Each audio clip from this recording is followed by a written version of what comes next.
Assalomu alaykum va rahmatullohi va barakatuh. Bugungi mavzuyimiz jamid va mushtaq kalimalar haqida bo'ladi. Kalimalar arab tilida ikki qismga bo'linadi: jamid va mushtaq kalimalarga bo'linadi.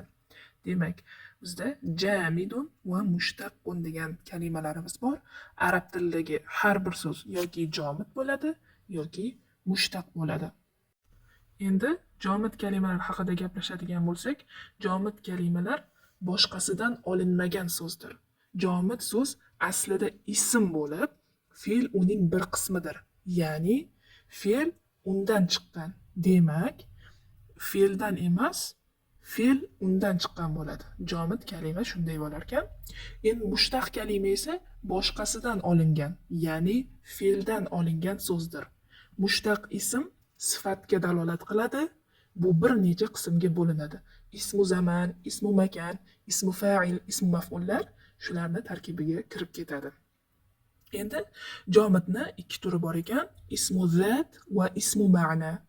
Moddiy narsalarga kiradigan ismlar, ya'ni biz uni qo'limiz bilan ushlab ko'ra oladigan, his qilib ko'ra oladigan narsalarimiz, bular moddiy narsalar hisoblanar ekan.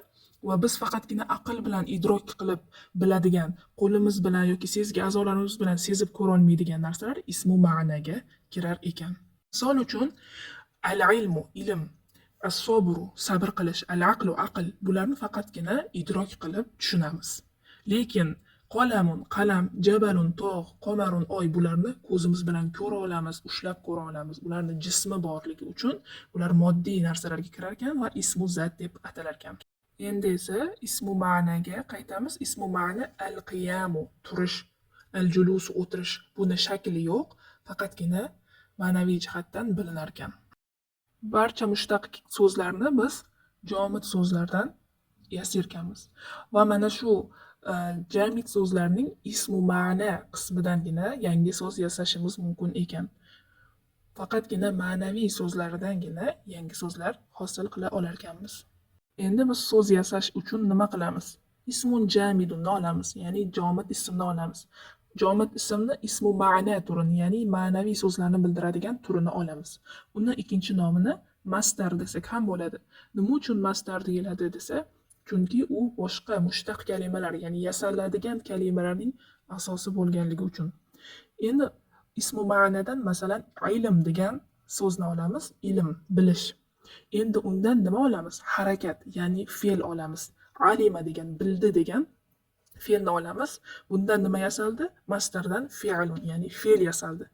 Endi fe'ldan nima olamiz? Alima degan fe'limizdan alimun, biluvchi degan, olim kishi degan mushtaq kalimani olamiz. Jamid ismning ismu ma'no turidan, ya'ni masdaridan fe'l olinib, u fe'ldan boshqa so'zlar yasalishiga ishtiqoq deyiladi. Demak, ana shu jamiddan boshlab turib to mushtaq so'zni yasalishigacha bo'lgan jarayon ishtiqoq deyilar ekan. Endi fe'ldan boshqa so'zlar yasalishi esa siyag'otun deyilar ekan. Ya'ni siyag'o bu fe'ldan boshqa so'zlarning yasalishi.